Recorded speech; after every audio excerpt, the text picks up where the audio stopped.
Thanks for being here. Subscribe to Cheating Stories Best, so you don't miss new stories. The wife decided to be secretive, but did the secret concern her husband? Today's story has a similar plot. Enjoy the movie! As we walked along the pier holding hands, I looked at my wife Natalie. Even though we were both approaching 50, she was still as beautiful to me as ever. We probably needed to do more things together to reignite the flame of love into a powerful fire, but the embers were still smoldering. I looked around the parking lot to make sure my other great love, my 2013 Mustang Boss 302, was okay. Then I took Natalie's hand again, and we continued our walk along the docks. In addition to people walking, there were a lot of people on the piers. There were games of chance, different types of food to try, and a variety of performers. I saw jugglers, stilt walkers, singers, musicians, clowns, and even a mime. I hate mimes.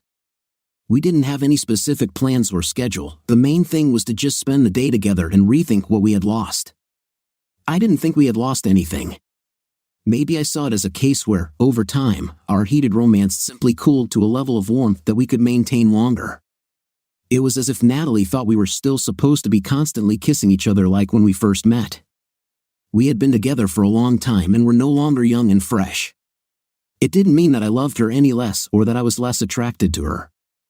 In fact, I probably loved her more. Over the years, we had become more important to each other. We became a bigger part of each other's lives. It would be much more difficult for me to leave her now than it would have been shortly after we met. My point of view on all this was different than hers. She seemed to think that we had lost passion in our relationship. I was sure that we were only lost in despair and uncertainty. I took Natalie's hand and pulled her closer to the water when a mime approached us. "Take this, Marcel," I thought, grinning maliciously. Apparently, he was a better mime than I thought because he was able to convey his irritation at being rejected purely through his facial expressions. "Oh, let's go on a tour of the lake," Natalie laughed. "This looks interesting." I looked at the boat with a mixture of skepticism and outright contempt. The boat didn't seem very seaworthy to me. "Come on, Rob, this will be fun," Natalie coaxed, sounding younger than she had in years. I looked at the boat again. This time, I took a closer look at the two-member crew. The captain looked like a former athlete who had relaxed. He still had all the mass he had before, but none of the definition or hardness of his muscles remained. He raised his hat and smiled at us. The long, greasy hair and yellow-toothed smile reminded me more of a biker's mom than it instilled in me any degree of seamanship. The only person I could remember who made me feel less safe was his sailor. The guy was a solo breakdown team. Even when he walked up the ramp to stand next to the captain, who was standing at the railing on the deck, he tripped over the seeming nothingness and almost fell overboard. And the boat itself? Was its name Guppy? It looked like it was left over from the war for independence. I didn't have a chance to get on that boat. "Come on, Rob," she said. "I need my big, strong husband to protect me from the dangers of the sea." "Don't worry, sir," said the captain. "This is just a quick tour of the cool places around the Great Lakes. We'll show you some of the coolest hidden islands and the most famous shipwrecks in history. Will you show me the place where the Edmund Fitzgerald sank?" I asked. "Are you crazy?" he asked in response. "I've been sailing these waters since I was 12, and this place still scares me." He looked at me as if there was something wrong with me. I noticed that Natalie was also looking at me as if I had done something wrong. I was just about to take her hand and go home when the sailor intervened. "I like all these mysterious islands on the lakes," he said. "Some of them are not marked on maps, and some of them are cursed. In fact, they say that an Indian chief lives on one of them, and it is impossible to approach it due to the strong winds and wild waves. We could sail past there. But are we in danger of sinking?" I asked. "This boat doesn't look very seaworthy." "Come on," said the captain. "This island is only dangerous in November. In the summer, like now, it is absolutely safe. But give it a couple of months, and this place will turn into hell on earth. There are such strong winds that they will blow the paint off your hull. I have heard of sudden waves which appear out of nowhere, are 50 feet high, and move like water trains." "Wow, have you ever seen one of these?" I asked. He looked at me again as if I had escaped from a madhouse. "If I had seen one, I would not be standing here talking to you now," he said. Once again, I noticed that my wife seemed to be taking the side of this lazy, tuna-smelling pilot. Sailor rumor has it that this Indian, I mean Native American, is some kind of shaman, and he is in love with the spirit of the Great Lakes. I have heard of strange purple lightning and out-of-this-world screams coming out of there in the fall. Some say that it was these conditions that caused the Fitzgerald to sink. I also heard that a storm followed the ship from that island to its final resting place. So, we may not go near the place where the Fitzgerald sank, but perhaps sailing close to the island will be the next best thing. I nodded my head and paid for the tour. I decided that if I was going to spend the next 3 hours with my cheating wife, I might as well do something interesting. I looked at the passengers who were already on board and saw that it could only be described as a truly motley bunch. There was a group of 4 20-something women who had already begun to predictably whisper and giggle. 2 of them were quite pretty, on average. The other 2 also fit the expected stereotypes. One was a tall, strong blonde goddess who had to check her lipstick every 17 seconds. I assumed that the real reason she took out her mirror so often and turned away from everyone was to use the mirror to look around and make sure everyone could see her. The last member of their company, of course, was the fat one. While she wasn't comically obese, she was significantly curvier than all of her friends, and it clearly bothered her. She wore pants instead of shorts and a long-sleeved blouse to hide her curvy arms, but of course, according to long-established tradition, the blouse was cut so low that it focused attention on what she was most proud of. Somewhere next to the hanging women, there was a guy sitting. That's the only way I could describe it. He was just an ordinary guy. If I weren't already me, I'd think it was me. Like me, he was between 40 and 45, of average height and build, neither thin nor fat. His hair, like mine, was brown and had not yet succumbed to either baldness or graying. In short, he was just a guy. There was another woman in the area close to the guy. She was a very light-skinned black woman who seemed to be alone. She was very, very attractive and could probably be very beautiful if she took care of makeup or things like that. Her hair, which was long, thick, and silky, was pulled back from her face and tied into a very formal bun. Her clothes were very loose and did not add or take anything away from her figure. I couldn't quite make out the contours of her body, but I could tell from her arms and hands that she was relatively slender. Opposite her, but clearly not with her, were 2 nerdy guys. They were both small, with huge glasses, and were engrossed in discussing something that sounded like homework. The captain and his assistant began to prepare the boat for departure. Just as they began to untie the ropes holding the boat to the dock, 2 more guys came aboard. Each of them handed the captain a few bills and then stepped on board. They looked around and then settled somewhere near the women. Both were big guys and relatively young. One of them walked around as if he thought he ruled the world, and the second was his henchman. It almost seemed like the second guy was getting paid to agree with everything the big blonde guy said. I noticed that Natalie was taking a special interest in the last 2 arrivals, much more than in anyone else on board. I stood up and went to sit on the other side of the boat. After a few moments, she came and sat next to me. "Nah, maybe you should go back to where you were sitting," I said. "Why, Rob?" she asked. "I'm beginning to see your point," I said. "Perhaps we really have grown apart over the years. I probably never saw it. I always thought everything was fine between us. I thought we still loved each other, and although we had grown old, we were still the same people." "But we are the same people," she said. "We may have made a few mistakes. We may have put something on the line in our marriage, and we need to get back to what's important. That's what today was about. We just need to spend more time together and rethink what made us fall in love. We need to leave the past behind and step into the future together. I think we've grown apart a little, but not so much that we're not the same people." I looked at her, and she seemed sincere.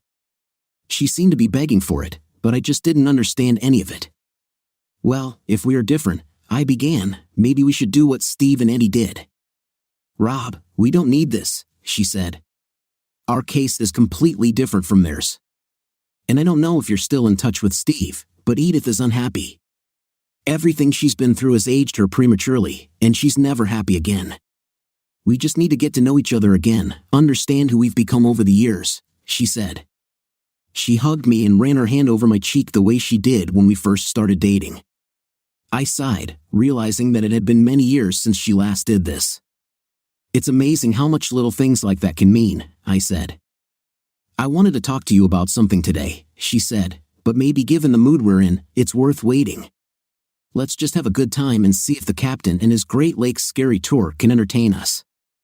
We might as well talk about whatever it is, I said. I'm really not in the mood for any nonsense. I prefer to get bad news straight. Rob, when two people spend a lot of time together, sometimes they experience life at different speeds. And what you're saying means we've split up, as you've been hinting at all morning? I interrupted sharply. To quickly end this story, you're fed up with us and want a divorce. Since both of our kids are already out of the house and in college, it seems like a good time. She looked at me with absolute horror in her eyes. Rob, why the hell do you think I want this? She asked. You need to know that more than anything, I want us to be together. She grabbed my hands in hers and looked into my eyes. Rob, we've done our duty to society. We've raised two wonderful kids. Sure, we've both made some mistakes, but you're still the person I want to spend the rest of my life with. And I can't say the same, I interrupted. What kind of woman constantly takes another man's side instead of her husband? I'm not sure I want to be married to a woman like that. What are you talking about, Rob? You're not jealous of the captain, are you? She laughed and squeezed my hand tighter. Rob, I was going to tell you that we've raised our kids, our mortgage is under control, and we've done it before we've even turned 50. We're on the easy road and getting close to the finish line. But I think we're seeing things differently. I think you want us to keep saving money, and you're going to keep working at your job for another 18 years until you're ready to retire at 65. This is what ordinary people do, I said. She interrupted me with a look. That's why ordinary people die or become too old to really do anything with their lives, she replied sharply. Today begins a new chapter for us, Rob. This is not the end. This is not me telling you that I want a divorce. This is me telling you that I want us to get to know each other again. I want you to cut back on your work hours and start using up your accumulated vacation time. I want us to travel, go hiking, and visit every little attraction we hear about. I want you to make me remember why all my girlfriends think you're so special and so cute. I want us to spend the rest of our lives falling in love with each other over and over again. Before I could answer her, there was a burst of vibration and engine noise as the good ship Guppy pulled away from the dock. The boat's movement was not as smooth as one might expect, but both the captain and his mates seemed accustomed to it. As we moved away from shore, safety, and my Mustang, I became accustomed to the boat's rough ride. This is not a car, I told myself, so I shouldn't expect it to feel like a car. Lake Superior is huge. In terms of area, it is the largest freshwater lake in the world. It is also the largest real lake. The only lake that is larger is the Caspian Sea, which is not actually a lake. This is the sea, but since it is completely surrounded by land, it hardly meets the definition of a lake. The lake is so big that if we got lost, it would take days or weeks to find us. The lake covers over 36,000 square miles. That's a lot of territory to search, said the captain. He went on to talk about how the lake touches 3 different states and another country. But don't be afraid, boys, he said, smiling. I know this lake like my bathroom. That got a laugh from most of the passengers, including Natalie, but it didn't do much for me. 2 separate thoughts passed through me. The first was that the captain had a rather strong fishy smell. His assistant didn't have one, so perhaps the captain really didn't know his bath that well. The second thought was that perhaps the lake really was the captain's bathroom. That would explain why he smells like a damn fish. The captain's words, at least for the first hour and a little more, captivated me several times during our journey. I noticed his assistant, Gil, looking at the sky. As I mentioned, the Guppy's passage through the water was never smooth, but after about 80 minutes, I noticed a sharp increase in both the turbulence of the water and the harshness of the Guppy's movements. When we first started, the sun was high in the sky, and there were few clouds. During the trip, the sun was sometimes hidden behind the clouds, and we were glad for the respite from the scorching rays of the sun. but now the entire sky was covered with dark, ominous clouds. I realized that Gil had noticed these clouds far away, and these were the ones he was observing. "I'm sorry to cut our tour short," said the captain, "but we are very close to a certain mysterious island that I warned some of you about. The waters surrounding this island are known to be unpredictable, and although we can't see this island yet, Superior seems to be freaking out. I guess I shouldn't talk about this island out loud." At first, I thought he was just upping the drama to cover up his ineptitude. What sailor doesn't keep an eye on the weather? Even Gil, who I was sure was not all there, noticed the clouds. But as the captain spoke, lightning struck very close to the boat, and huge drops of rain began to fall into the water. Suddenly, all the passengers left the deck for the cramped quarters of the cabin below. The weather began to deteriorate, and the small boat was rocking. I must admit that the captain and Gil did their job bravely. They were the ones who, more than anything else, prevented the boat from sinking. Wait, maybe I should rephrase that. It would have been better, or at least clearer, if I had said, as the weather began to deteriorate, the little ship rocked, but for the courage of the intrepid crew, the guppy might have been lost. Looking at the frightened and annoyed faces of the passengers around me, I could tell that we all regretted boarding the guppy. I heard several people express the same concerns. The boat didn't look like it was in good condition, and the captain smelled like fish. Gil seemed like an idiot at best, and now our lives were in their hands. "I'll sue," one of the women said. "Who will you sue?" asked the guy I described as ordinary. "The captain probably owns the boat, and from the looks of it, the boat is all he has. If the boat goes down, what do you get? Perhaps you get ownership of a sunken, useless boat. Yeah, then they'll charge you all sorts of fines for cleaning up to prevent damage to the lake's ecosystem and all that," said one of the botanists. The other nerd said nothing. He just turned pale and ran to the small kitchen sink, vomiting the contents of his stomach very loudly. He may have been the only one who vomited, but he wasn't the only one who didn't enjoy the trip. As the boat rose and fell, hitting the waves, we all screamed and prayed for the ride to end. "Are we anywhere near that island you were talking about?" I asked, scared to death. "No," said the captain. "That island is at least half an hour from here." For the next few minutes, time and my feelings seemed completely confused.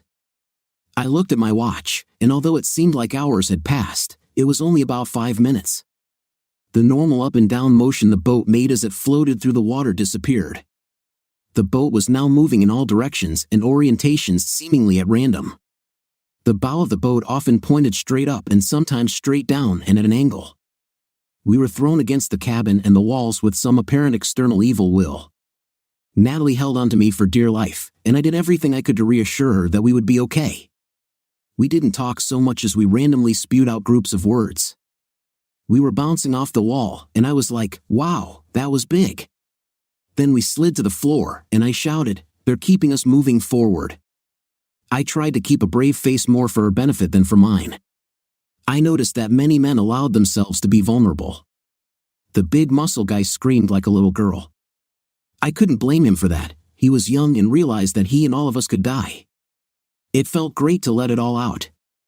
The nerds screamed too, and the women screamed almost as loudly as the muscle guy. Then I noticed two things. The first was that the guy who looked like me was doing exactly the same thing as me. He looked for the best and strongest places on the boat to hold onto and position himself so that every time the boat moved, he improved the security of his position. A single woman did the same. This struck me the most. After that, I was too shocked to notice anything when the boat crashed into something extremely hard and the loud sound of the explosion drowned out everything else. I looked at the wall opposite me and saw a huge hole in the side through which water was pouring in. "We need to get out of here," I shouted. "Everyone on deck. With a hole like that in the side, this boat will sink." As soon as I said that, the muscular guy pushed past the women, pulled open the door, and ran out onto the deck. I helped one of the ordinary women get back on her feet and the fat one too. Then I picked up Natalie and led her out onto the deck. The captain hadn't insisted that we wear life jackets, so I started looking for where they were kept. "What do we do now?" asked the muscular guy. He looked scared. "I'm trying to find life jackets in case we end up in the water," I said. "Yes, me too," he said. He started opening cabin cabinets. The captain and Gil were busy looking for something to plug the hole in the ship's hull and were also trying to contact someone on the ship's radio to report our location and request assistance. I took out my mobile phone and noticed that there was no signal. The rain had subsided, but strong winds were still tossing the boat back and forth like a plug in a bathtub. Given that the boat was leaning a lot, I think we were all a little scared. One of the women found the life jackets. "I found them," she shouted. The muscular guy quickly walked up to her, pushed her aside, then grabbed a life jacket. He quickly put it on and began handing them out to the others. About this time, the boat hit something very hard. The impact was so great that we were all knocked down. I saw the captain literally rise into the air and fall badly on his upper back and shoulders. There was a sickening crack as he landed, and then he remained motionless. We all grabbed onto something to hold on. Natalie grabbed me and sat next to me, sobbing for several long, scary moments. At this time, we noticed that the boat had stopped moving. I crawled to the captain and called Gil. I felt the captain's neck until I was sure there was no pulse. I looked at Gil and shook my head. "The captain is dead, isn't he?" whined the muscular guy. I nodded. "Oh, this is just wonderful," he whined. "How the hell are we going to get home now?" I looked around and noticed that the boat had actually run aground. I climbed ashore and noticed that we were on a fairly large piece of land that we had somehow stumbled upon during the storm. The others also got out of the boat and followed me. We found ourselves on a fairly large beach. "Gil, is there any chance we can fix the hole in the side of the boat?" I asked. He just looked at me. "Why the hell are you asking him?" asked the muscular guy. "Well, because he's the captain now, so he's in charge. We need to make a plan and figure out how we're going to get off this island or signal the authorities so they know we're here," I said. "We don't need to do any of that, Grandpa," he said. "Everything is automated now. As soon as the company notices that they have lost contact with one of their boats, they will find us. All we have to do is sit back and wait." And frankly, I wouldn't trust the words of this idiot. He and his friend almost killed us. What a captain he is. I ignored him and started walking around the beach. As I moved away from the group, I noticed that I was being followed. I turned around and saw Gil, the muscular guy, and a quiet black woman following me. The guy who was just the guy caught up with me. "Are you exploring the island?" he asked. I nodded. "We need to know what's here in case the rescue the muscle guy talked about doesn't come. I know it sounds stupid, but there wasn't supposed to be a storm this afternoon. There was one expected this evening and another one tomorrow afternoon." "I'm George Ignosi," he said, holding out his hand. "Robert Sinclair," I said. "George, I think we can cover more ground if we split into 2 groups. Gil and I will go east, and you go west with this lady. Is your watch still working?" "Yes," he said. "Let's meet on the beach in an hour. We probably have no more than 3 to 4 hours before sunset. The storm could start by then if it doesn't start sooner. We're looking for a cave or any natural formation that will make it easier to build a shelter in a short time." He nodded, and we parted ways. As Gil and I walked around the island, he seemed to come out of his state of shock. "How do you know it's east?" he asked. "The sun sets in the west," I said. He nodded. "You learned that from some survival course, right?" he asked. "No, I watched a lot of westerns when I was a kid." I smiled. We saw some natural rock formations that might be suitable, but we needed some materials to make them habitable. We noticed many thin but strong trees and several large trees from which we could cut down or break long thin branches. Talking to Gil, I got a pretty good idea of what supplies and tools were available on board the boat. After an hour, I had a pretty good idea of what we needed to do to ride out the storm relatively comfortably. I sent Gil back to the boat with a list of things to bring back. I headed back to the beach to explain what we had found and the plan. If George didn't find a better place, we'd use what I found. Time was short, so we had to act quickly. I was only gone for about an hour, and perhaps it was pure luck that I chose the path I did. This area was a little more wooded than the rest of the area. I later learned that they had decided to pursue a safety in numbers strategy, so every time someone needed to go to the toilet, they went in pairs. All the women walked in pairs. Unfortunately, or perhaps intentionally, when Natalie needed to go, no women were available, so she went with him. I heard them talking as I approached. I didn't try to walk quietly until I heard her voice. "But aren't you married?" he asked her. "This is not news," she said. "I've been expanding my horizons for a couple of years now. A friend of mine got caught, so I decided to stop. But maybe this isn't the right time to do it." Then I heard a sound that I recognized all too well. I knew what was happening, and I knew what I heard, but somehow it wasn't enough. Then she suddenly straightened up.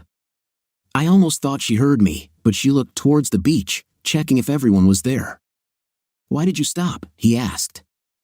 "And since you are now in charge, I expect you to take care of me so that I come out of this safe and sound. If you do this, I will give you as much as you want." "But what about your husband?" he muttered. "What he doesn't know doesn't hurt him," she said. "You can always give him something to do to make him feel important, like send him on a reconnaissance mission or something."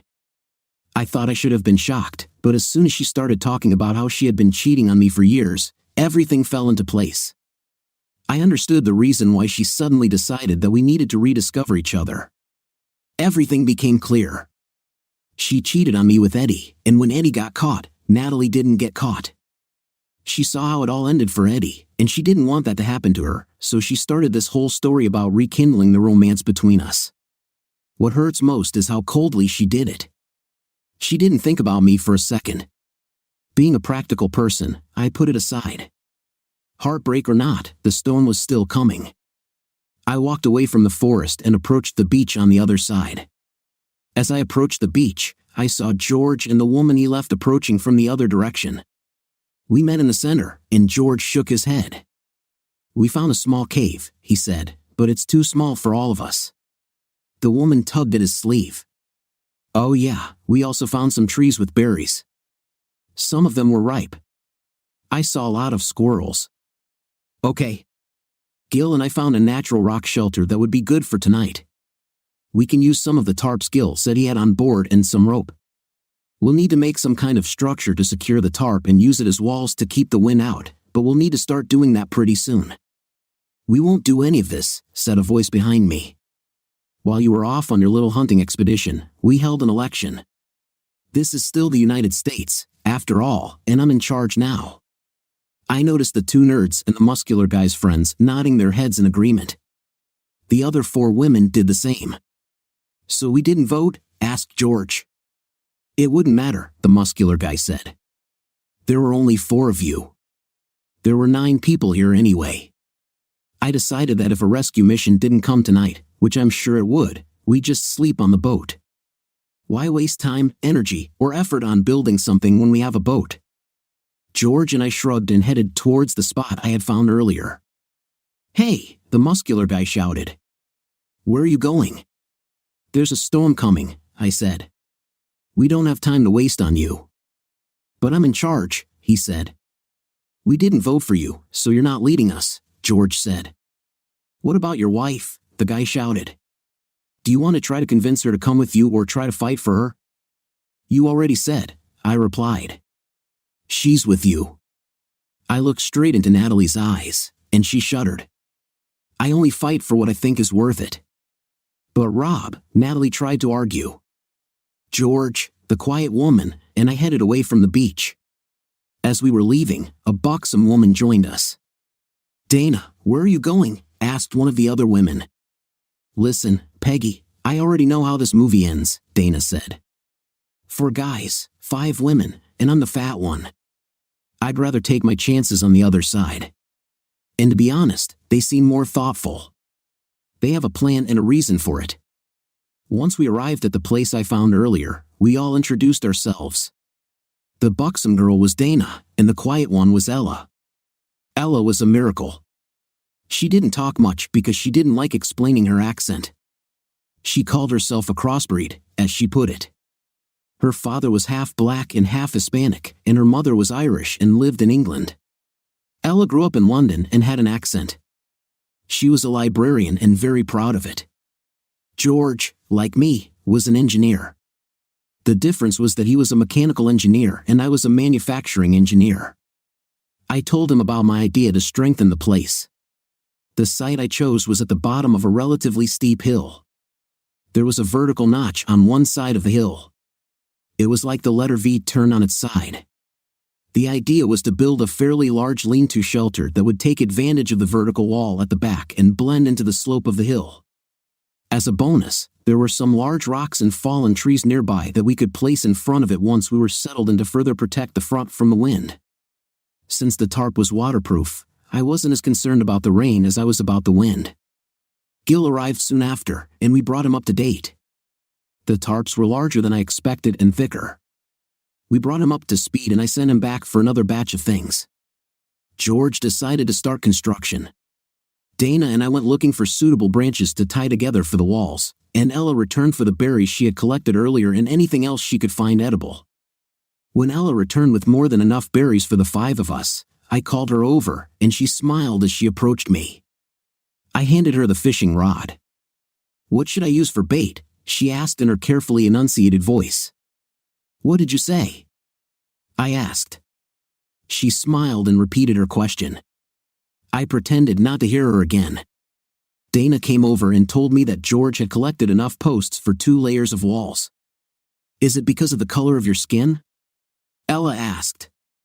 "What do you mean?" I asked.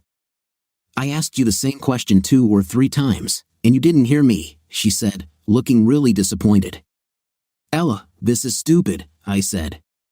"And I'm sorry you think I'm stupid," she exclaimed. "I want you to know, my dear sir, it was at that moment that I couldn't help but laugh." "Ella, I never said you were stupid," I laughed. "I meant that I was the one being stupid." She calmed down and looked at me. "I doubt you're stupid," she said. "And since we're all following your plan, if I'm wrong, we'll all get hurt." "Ella, I kept asking you to repeat yourself because I love hearing you talk," I said. "Your accent, your tone of voice, even the phrases you use are just magical. I could listen to you forever." We both blushed and walked away. "Ella!" I shouted as she took the fishing rod. "The ground near some muddy places is full of worms. Try some of them and also some of your berries as bait." A few minutes later, she came up and took my hand, pulling me towards the puddle. "Attach this to my hook," she said, pointing to the big fat worm. George began to work, driving long posts into the side of the hill. If you looked from a distance, they were almost invisible because he very accurately selected the angle of the hill. The next step was to put a tarp over them and then another layer of posts to protect the tarp from being blown off by strong winds. I asked Gil to place a large flat metal disc that he had brought from the boat in the center of the large canopy. I put a lot of crumpled paper and wood chips, as well as pieces of dry wood, in it. A few neatly placed metal skewers above it, and we had both a heat source and a stovetop. On his last return, Gil brought several bottles of water and 3 cans of soda. Clouds began to fill the sky. It took all of us together to push a large stone and a split stump in front of the wall. Using some smaller pieces of tarp, we made blankets. We also had life jackets that we stretched out and piled up to use as mattresses. The finishing touch was when Ella appeared carrying 3 beautiful fish. "This is what I caught," she said. "I'll take care of it," said George. "I'll clean them." "Gil, help me get the first one off the hook," Ella said proudly. I noticed that the other 2 fish were still attached to the lines on the rods. Ella approached me after George took both fish and fishing rods from her. "I'll just eat the berries," she said. "I'm just not a sushi fan." "Well, not a sushi fan," I said. "What do you think about it?" I pointed to my makeshift stove. "I don't know what it is," she asked. "This is where we will cook the fish you caught," I smiled at her. "Smart boy," she smiled back. "Maybe I'll eat some after all." "Ella, we really don't know how long we'll be here. We won't be able to stay strong eating only berries and greens. So whenever any type of protein is available, I want you to eat it. Be it fish or squirrel or whatever we find. Even if it tastes like fried. You eat it, okay?" She nodded. "Rob," she called. I turned around and looked at her. "I was just wondering," she said in her musical voice, "like fried what tastes like?" We both burst out laughing, and soon everyone came over to find out what was so funny. Before we could explain to them, we felt the first drops of rain. We walked into our hastily built structure. We left the damper behind the rocks open but moved the log as close as possible. After several attempts, I started the fire with my lighter. The small fire in the open damper provided us with light. I took a spit and put Ella's fish on it, which George had cleaned. Over the open fire, I turned them very slowly every few moments. The smell of frying fish was tempting. While we waited for the fish to cook, we took turns telling the others more about ourselves. Dana was full of questions. "I feel good," she said. "Considering the circumstances, I feel very good. But why didn't we want to wait out the storm on the boat with the others?" "Because the boat is standing very precariously on the same rock outcropping that smashed its hull," I said. "It's unstable. Once the winds start and the tide comes in, neither of them could blow the boat off this rock." "You mean they could sail away without us?" she asked. "I mean they could go straight to the bottom of the lake," I said. "The lake is deeper than 1,000 feet in some places," Gil said. "But what about your wife?" Ella asked. "I'm pretty sure she can swim," I said. Nothing but silence and the crackling of small flames filled the tent as everyone turned away from me in shame.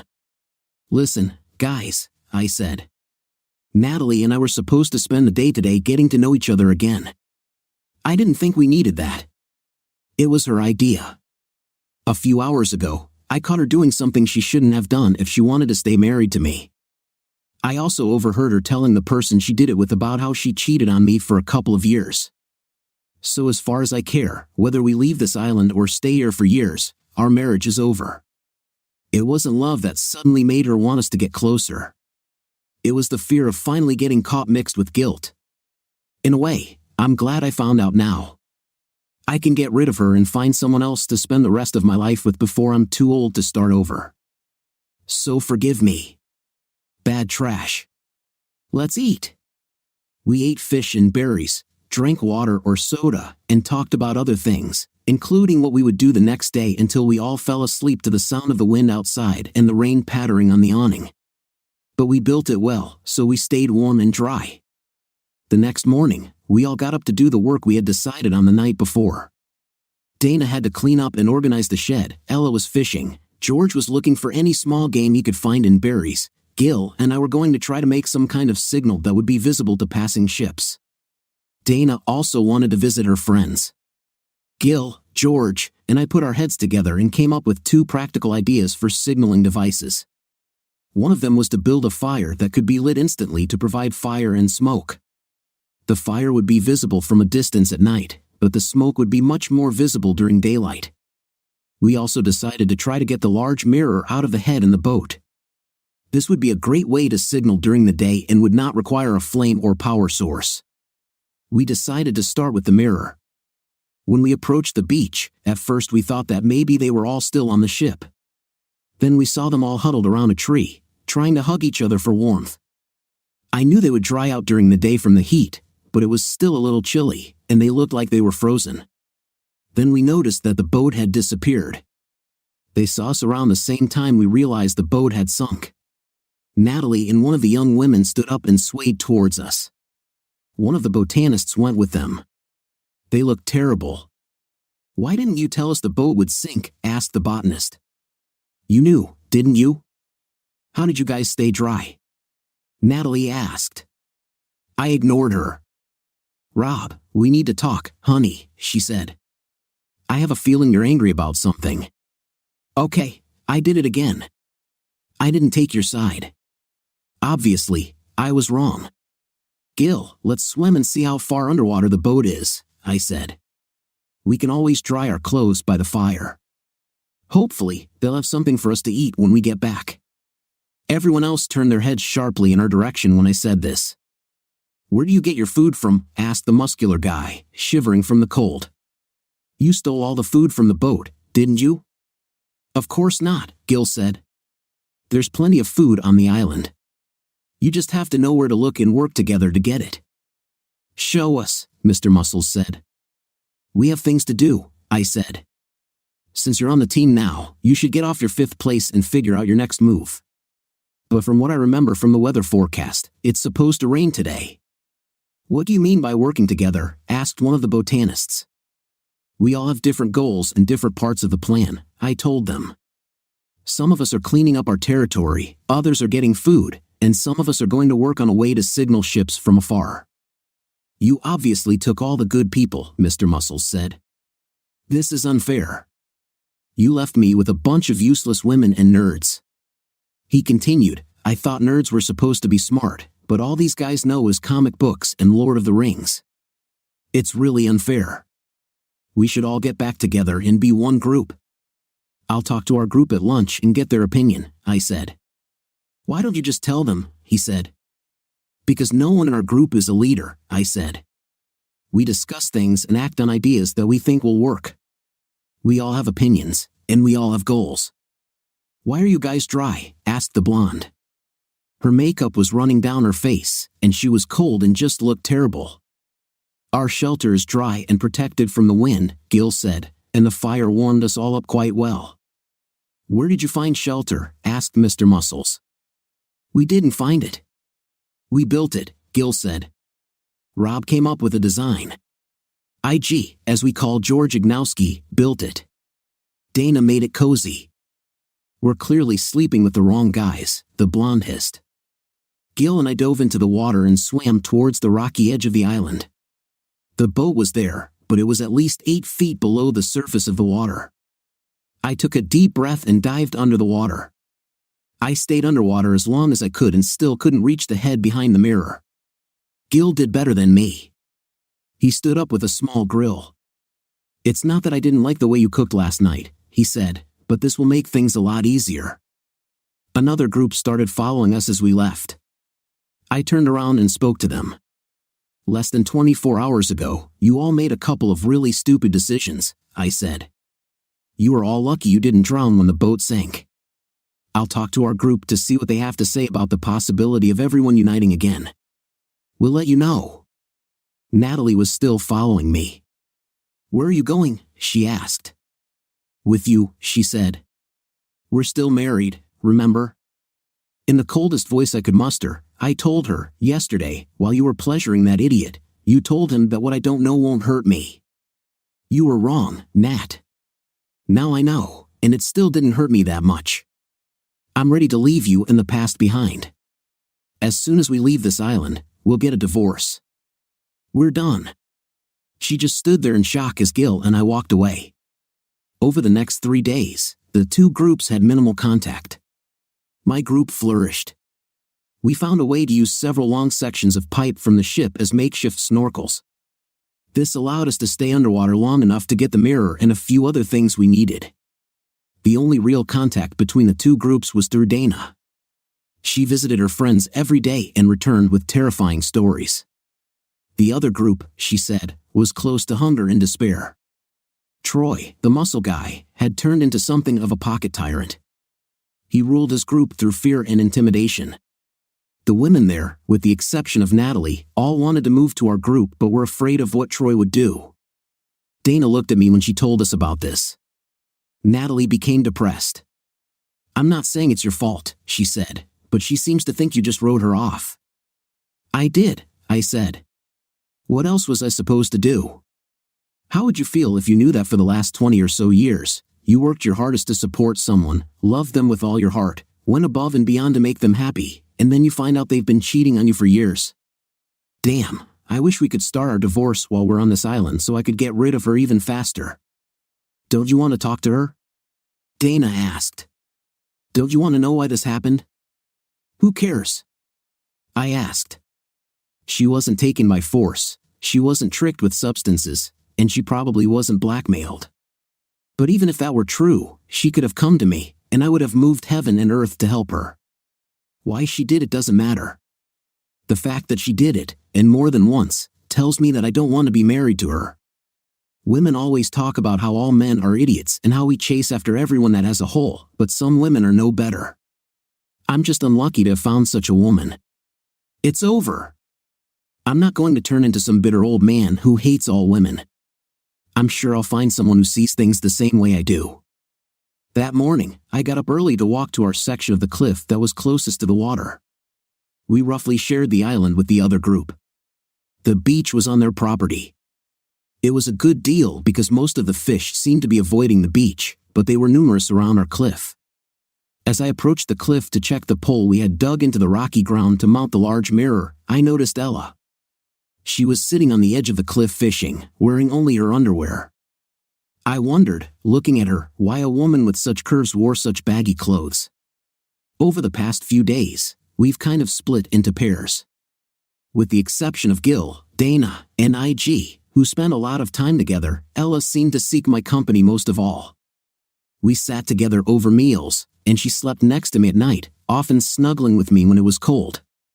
But that was as far as we went. I wasn't sure I could say the same about IG and Dana despite the age difference. I was just about to approach her when I saw them. Troy, his friend, and two botanists emerged from the forest that shared the beach with our territory. They went straight to Ella. Troy grabbed her arm and tried to pull her back in the direction they came from. I ran as fast as I could and didn't stop until I got to them. I pushed Troy away from her and stood between them. "What are you doing here, old man?" Troy asked. "This is not your side of the island. We have a kind of unspoken agreement because we don't believe in each other's ideas." While I was speaking, Natalie and the young women approached from the other side. Dana, IG, and Gil approached from the other side. "This side is the side that Gil, IG, and I chose while you sat on your fat steroid fifth place telling us we were wasting our time.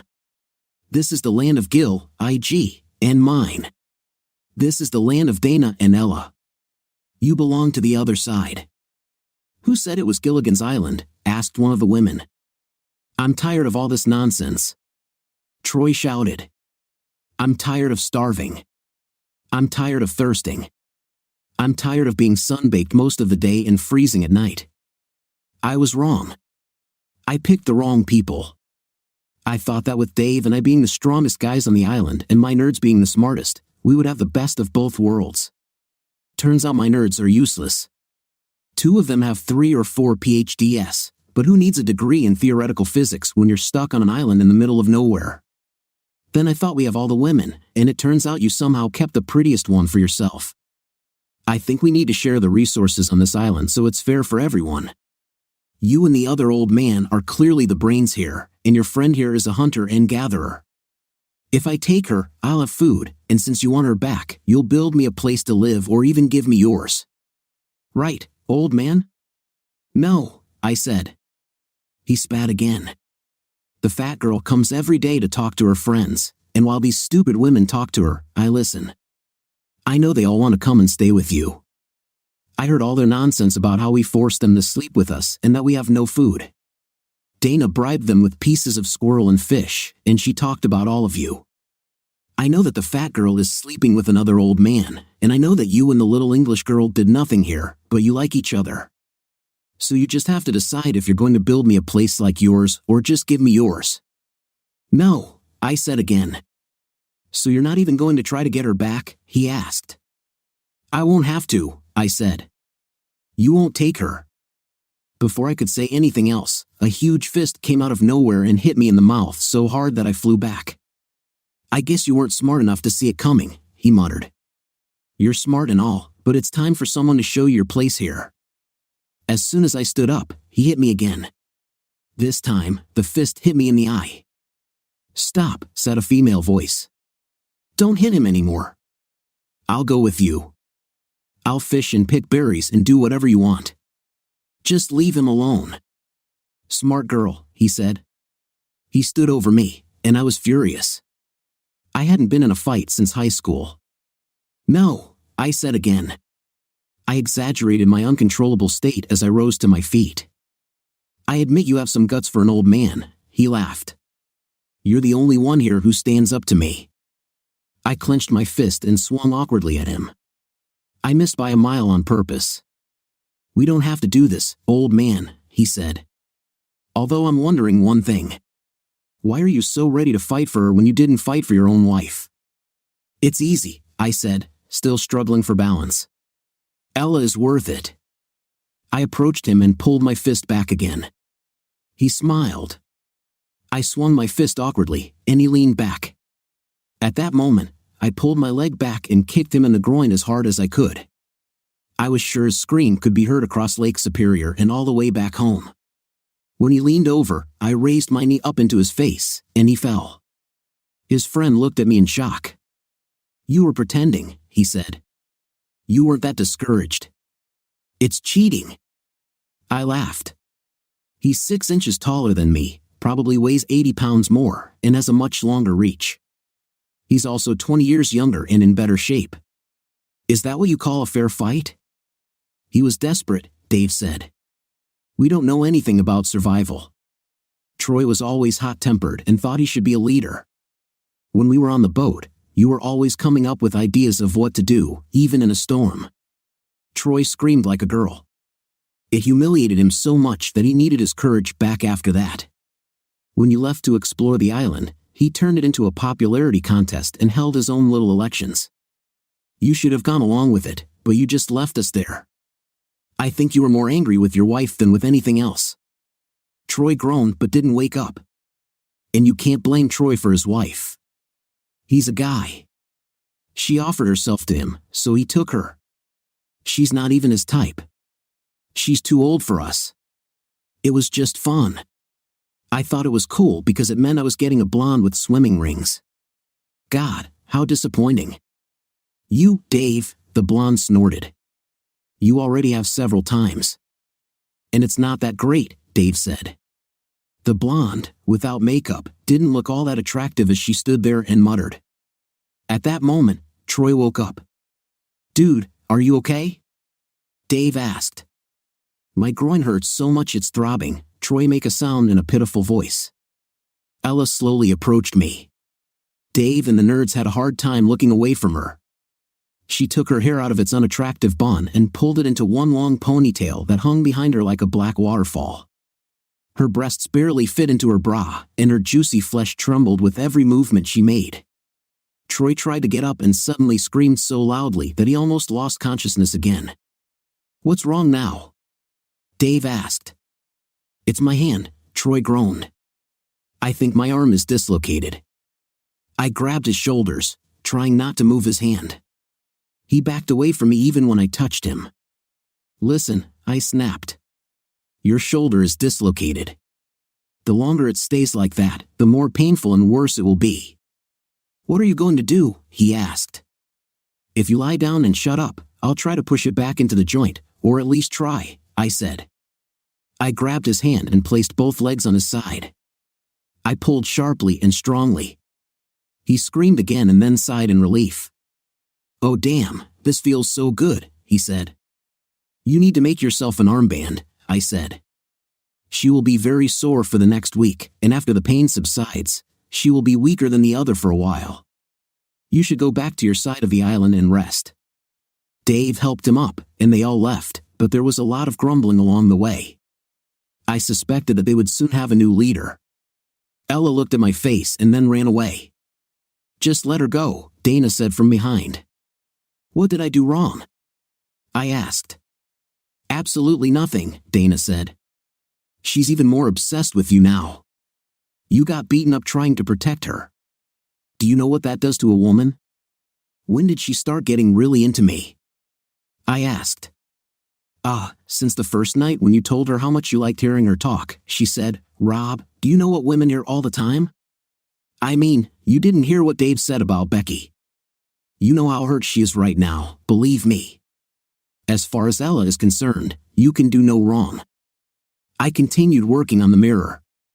I set it up and tried to aim the beam over the edge of the cliff and into the water. I was starting to remember that we had skipped breakfast when I heard a few hesitant steps behind me. I turned around and saw Ella. She had 2 wide square boards that Dana made for us to use as plates. There was something green and some kind of meat on them, cut into pieces, 3 or 4 pieces of each, and mugs of berry juice for each of us. She looked at me and then quickly looked away. "What did I do now?" I asked. "Rob, your eye," she said, "and your lip." "They'll heal," I said. "But they shouldn't," she said.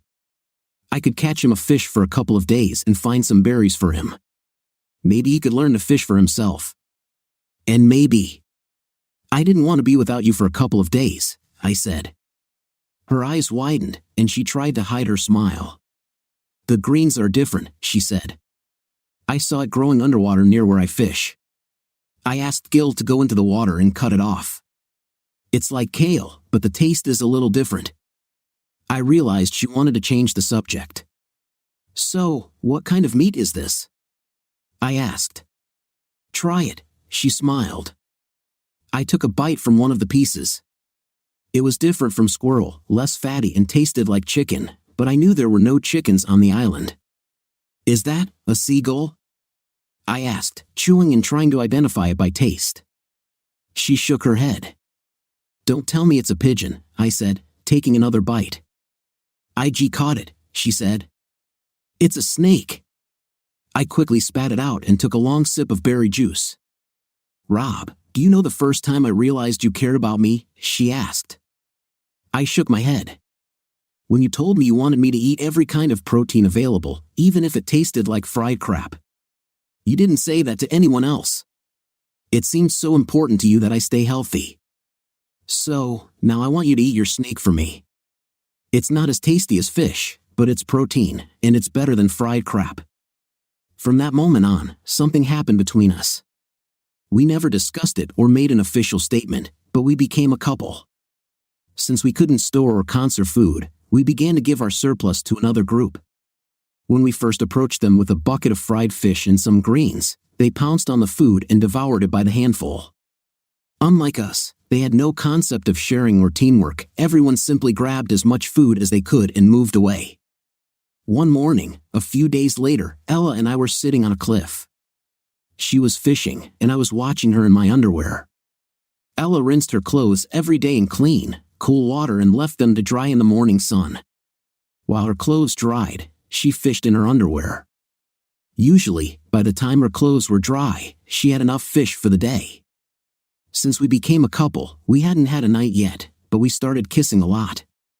So, that morning, as she sat there fishing and smiling back at me, I knew we were going to lie on the soft grass and exchange many slow, wet kisses that would last for hours. As I looked at her, she casually raised one of her hands slowly up her side until her long fingers rested on her bra-covered chest. At that moment, teleportation became a reality. 1 second, I was sitting on the grass about 10 feet away from her. I had no memory of touching the ground between us. Suddenly, she sighed and said, Rob, I'm not going to stop. I know, I said. I want you so much. Not even for that boat, she said. What boat? I asked. I stood up and looked at the water. She was right, the boat wasn't very big, but it was moving. I ran to the mirror and directed the beam at the boat. At first, I thought it would just pass by, but it slowed down. Ella and I started jumping and giving signals. The boat turned towards us. Gil heard our screams and ran over. As the boat approached the cliffs, we saw that it was a very small motorboat, probably no more than 10 feet long, and there were already 3 people on it. IG and Dana ran up when they heard Ella and me screaming in excitement. Ella forgot to cover herself, and IG's eyes almost popped out of their sockets. We decided that we could only send one person back. It was immediately decided that it would be Gil.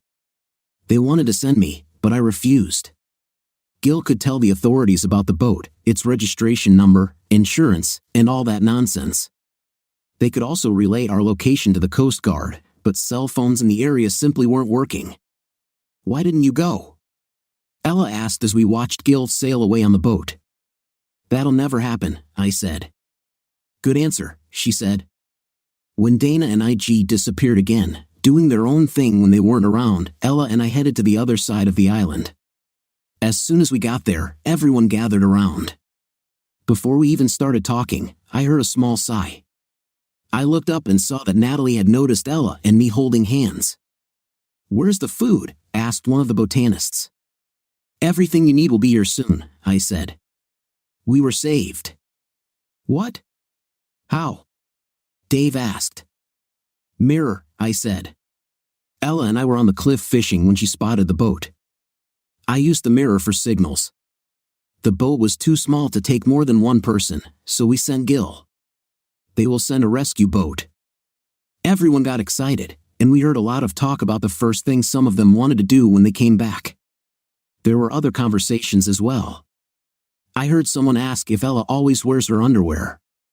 I also heard someone asking what we were doing alone on the cliff in the morning. Who cares? Someone else said. This is the end, we're going home. A little over 2 hours later, I was leaning on the railing of the Great Lakes lifeboat as I watched the island slowly shrink. I could still make out where we had set up camp. I wondered what would become of our primitive shelter. $1 for your thoughts, said a quiet voice next to me. His crisp British accent made the mundane line sound special. My thoughts are worth at least $5, I said. Can I try to guess first? Sure, she said. That's a lot of money, especially for a poor librarian. Okay, I said. I talked to Dana. She went back to her friends. She and IG got together and talked. He explained to her very nicely that what they had would always be special to him, but it was just an accident that happened on the island. It would never survive in real life. She agreed with him and said he was too old for her, so she would go back to her old lifestyle and he would go back to his wife. The island was just an episode, I said, looking at her. She nodded her head. Is that what you did? She asked. Were you trying to think of a nice way to say this to me? Something like that, I said. I watched as she tried and failed to keep her expression calm. I was just thinking that after our wedding, we could rent a boat and come back here for our honeymoon. Just can't decide whether to invite some of our friends here. And of course, if we have kids, we should bring them here one day. And of course, the kids I already have will want to see this, depending on which side they're on after the divorce. Next thing I knew, she came at me so hard I almost fell over the railing. Somewhere in this tangle of arms and legs, our lips touched for a moment before I heard someone clear their throat. I turned around and saw Natalie standing behind me. Ella, is there any chance I could talk to Rob for a little while? She asked. Ella simply nodded. I'll go and try to console poor Dana, she said. Is she on the list? I definitely said, and an idea began to form in my head. Rob, what's going on? She asked. You haven't said more than 10 words to me since you let me know you knew what I did. We need to talk about this. I talked to Dana while we were on the island, I said. She told me something that just doesn't make sense. I think you have the wrong idea about what happened here, Natalie. As soon as this ship docks, I'll file for divorce.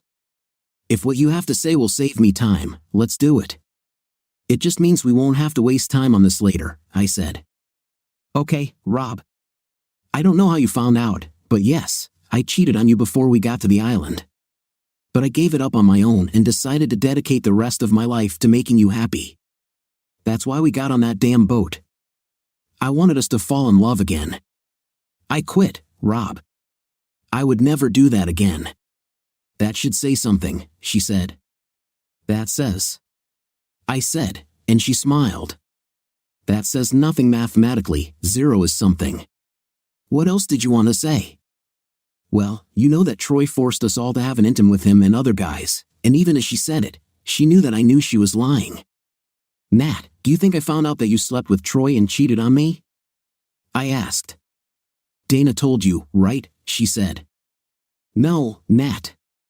You told me yourself, I said. Before you sided with Troy against me, which was the same thing you did with the captain. I was there in the bushes. I saw you satisfying him and how you had an intimate with him. I heard you tell him about her cheating. It's really funny that a guy I don't like at all cared more about our marriage than you. I heard him ask you, what about your husband, Rob? I was afraid, she whined. I wanted to have the best chance of survival. Well, you picked the wrong one, I said. And I paid for it, Nat. Rob, she said. They treated us like. Ella only had to have a night with you. She probably even liked it. We were passed around like party prizes, regardless of our consent. And those two nerds were sadists. Natalie, Ella, and I haven't had an intimate yet, I said. I think we'll wait until the wedding. You can't be serious, she said. Are you really going to divorce me?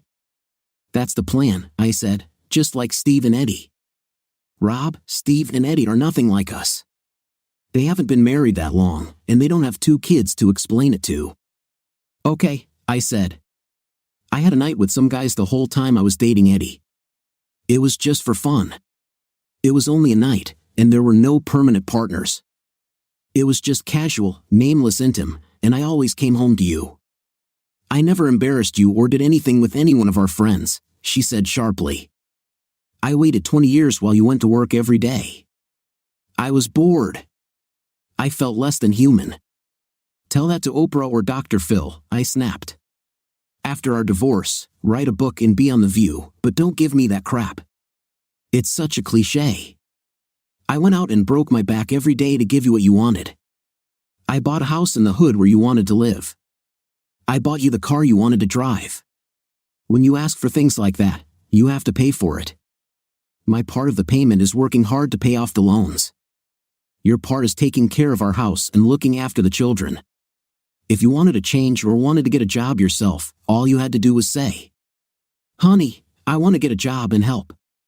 Even if your job only paid for daycare for the kids, it would be almost the same. You can sit here and tell me all these stupid excuses, but you couldn't tell me you were bored. She looked at me as if she had never thought about it. Well, what you're doing is not the same as what I was doing, she replied sharply. I've had a few innocent, minor affairs with guys I don't even remember. You went out and found a woman to replace me. I laughed. Are you laughing because you don't consider your relationship with Ella serious? She asked. Okay, how much time do you need with her before your wounded ego allows us to get back together, Natalie? Ella can never replace you, I said. She smiled. Ella is younger than you, smarter than you, prettier than you, better built than you've ever been, and most importantly, she believed in me before we met. She listened to me and Troy and chose my side when my own wife didn't. As for time, I want to spend the rest of my life with her. What will we tell our friends? What will we tell our children? She asked plaintively. I don't want to end up like Eddie. You can tell them whatever you want, I said. I'll tell them the truth. Once we arrived at the dock, the race really began. I had already told Natalie that I intended to leave the house, so she needed to find another place. Since she couldn't afford the mortgage without a job or significant child support anyway, she agreed. She decided to move in with her parents and pick up her things on Saturday. I got into my Mustang and drove home. While I was there, I called the same divorce lawyer that Steve used. Steve ended up paying 80 pennies, and I hoped for the same. I had one more ace up my sleeve, actually 2. While I was busy separating bank accounts and canceling all the credit cards Natalie used, she chose a different path. She called our kids and told them a bunch of funny lies. She hired her own lawyer and tried to fight every settlement offer I made. We went through consultations, even our therapist was shocked by Natalie's actions. The consultations were successful, but they took 8 weeks. As a last-ditch attempt to avoid going to court, we went to arbitration. I finally understood what Natalie was trying to achieve. Eddie sued Steve and tried to squeeze all the money out of him in the divorce. She figured that if she couldn't save the marriage, she would get as much money as possible. She would then use that money to continue sleeping with anyone she wanted. The judge didn't give her as much as she expected, and even that was limited to 2 years. After several months of unbridled fun, Eddie discovered that being a complete, accessible girl wasn't as fun as she thought it would be. She also felt lonely and lacked money. Natalie saw this and tried to do something different. She did everything possible to delay the divorce as long as possible. She figured that if she could hold out long enough, I would bring her back. She also had our kids, her parents, and a lot of our friends that she told the same bunch of lies to in an attempt to convince me to work on our relationship. I begged her to accept one of my settlement offers so we could complete this. The referee was disappointed with Natalie's behavior. In the end, he just asked her what she wanted, thinking we could use that as a starting point for negotiations. Natalie continued to make the most ridiculous demands and said that if she didn't get them, she wanted to stay married. One of her demands was $2 million a year for 10 years. Since I make less than $100,000 a year, this was absurd. The arbitrator wrote a note to the judge about Natalie's behavior and sent us to court. Natalie didn't understand, but going to court was the worst possible option for her and the best possible option for me. Our children, who were adults, came to court. Neither of them has spoken to me since Natalie filled them with her. There in court, in front of our parents and our children, Natalie made her final push. The first witness my lawyer called was Natalie's ex-girlfriend, Eddie. By the time Eddie finished telling me what Natalie had been doing behind my back, my son was angry and my daughter was crying. Neither of them believed Natalie's story anymore. When my second witness was called, Natalie sank even deeper into her chair. She and her lawyer tried to stop Troy from testifying, but the judge wanted to hear what he had to say. By the time Troy finished laying out everything Natalie had done on the island, even I was amazed. The judge used his full discretion in determining the terms of the divorce. State law required all assets to be divided equally, but he was allowed some discretion in how this was done. I had already given Natalie half of our joint bills and allowed her to take any and all things in the house that she wanted. He allowed her to keep her car, allowed me to buy out her share of the mortgage, and gave her a token alimony of $1 a week for 2 years.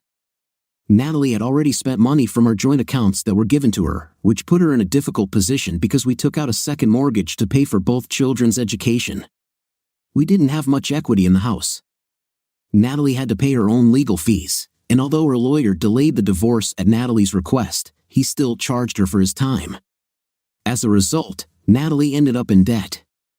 Our house cost $110,000. We owed $30,000 on the first mortgage and another $40,000 on the second.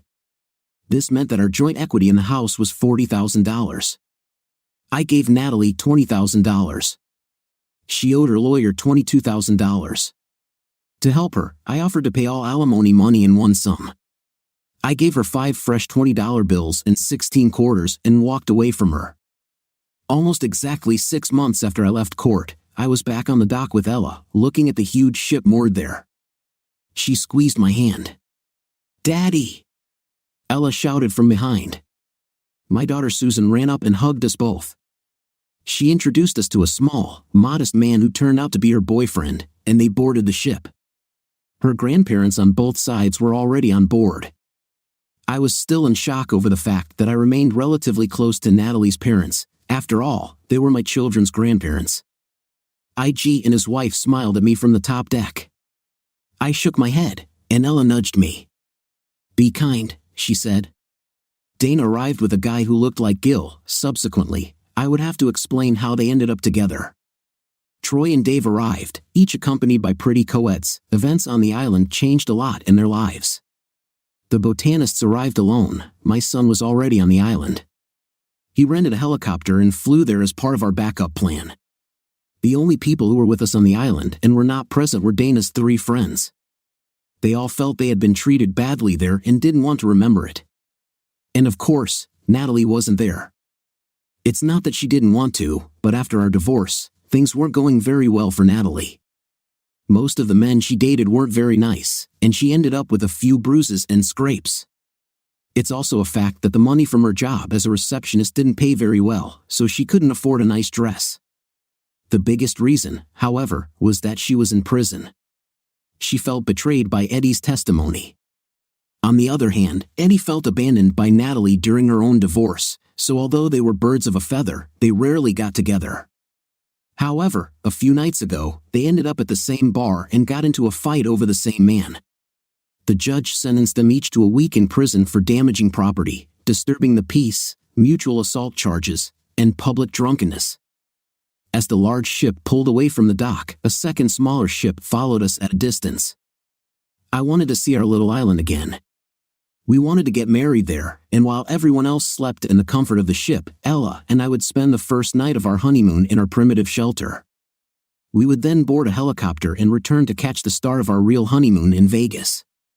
$1 for your thoughts, Ella said next to me. Oh, I don't have to pay for them anymore. We'll be married in a couple of hours, and we'll be together forever. I'll never do anything to lose you.